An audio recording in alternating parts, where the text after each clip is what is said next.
Hello, welcome to today's lecture.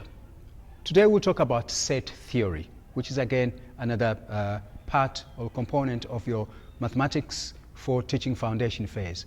Now, a set really is a representation of entities that have something in common. In other words, if it's a set of numbers, it's numbers that have something in common or similar character.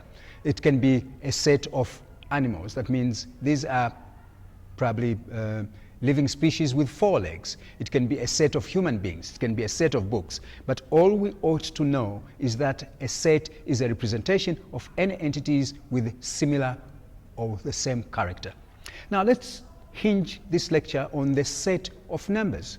We had talked about in the previous lecture the set of whole numbers. Now the set of whole numbers therefore is a representation of numbers that are from 0, 1, 2, 3, and so on.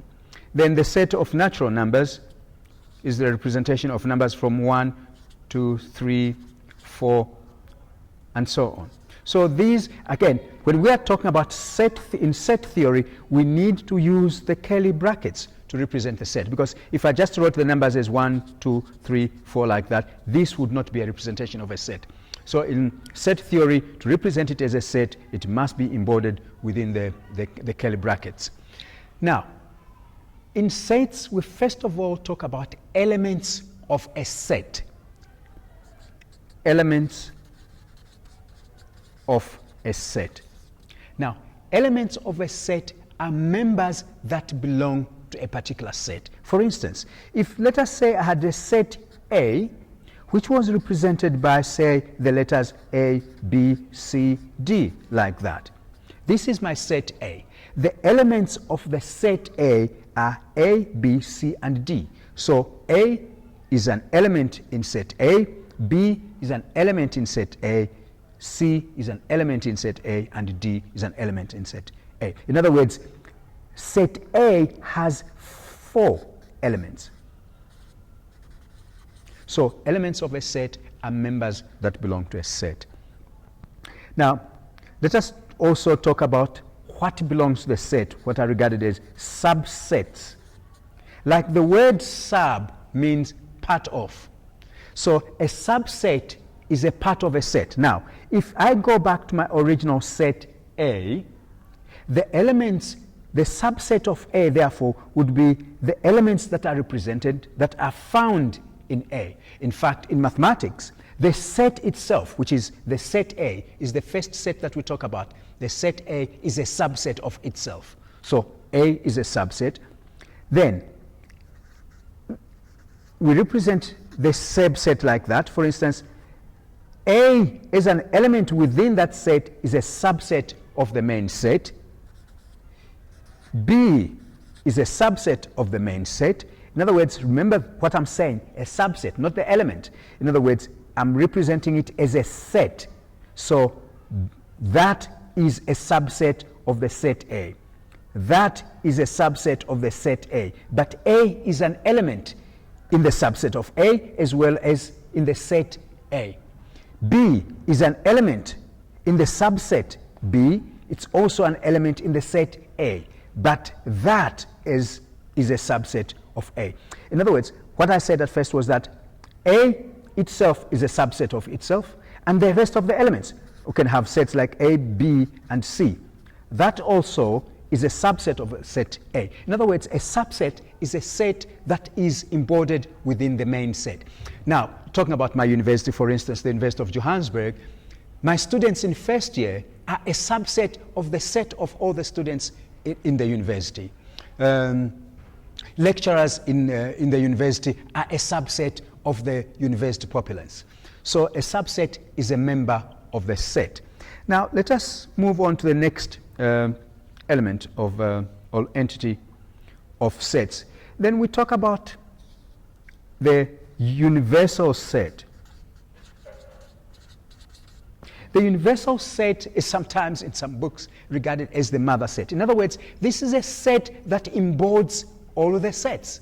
So for instance then, if we had a set A, which had, again, we'll go back to our good old friend A, B, C, D, And we had another set, let us say B, which had, say, 1, 2, 3, 4.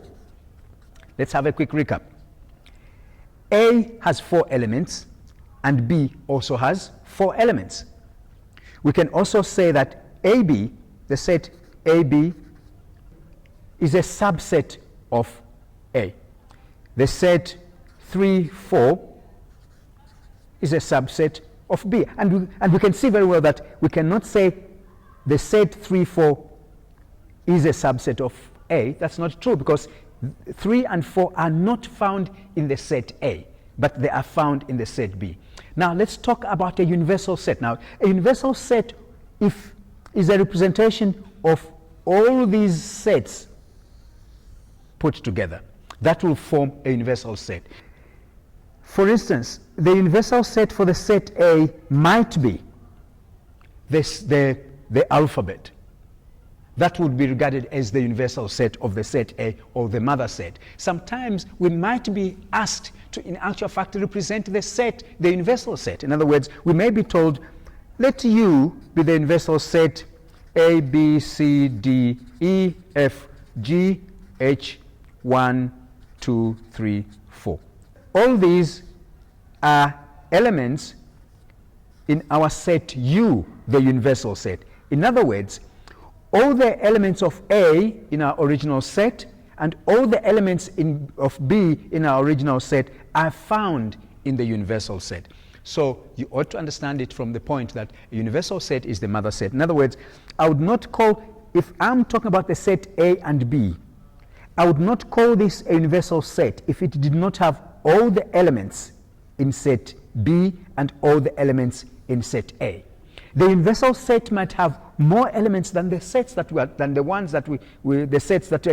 are under discussion, A and B. In other words, our universal set has elements F, G, and H, which are not in A nor in B, but are members of the universal set. So let us quickly recap then. A universal set is the mother set, and it embodies all the sets under discussion. Now let's give an example again from our university. In other words, if we're talking about the University of Johannesburg as the universal set, my students in first year, second year, and third year, and even doctoral students and so on, they are all members of the universal set. What's the universal set? The University of Johannesburg. Subsets are first years doing economics, fourth years doing law, third years doing mathematics, engineering, and so on. We are all subsets of what is the mother set? The University of Johannesburg. Now, if we are talking about all the universities in South Africa, that would be the universal set. Therefore, the University of Johannesburg would be a subset of all the universities in South Africa. Therefore, the universal set would be all universities in South Africa, and the University of Johannesburg would be a subset of that set. So, a universal set, therefore, is the mother set.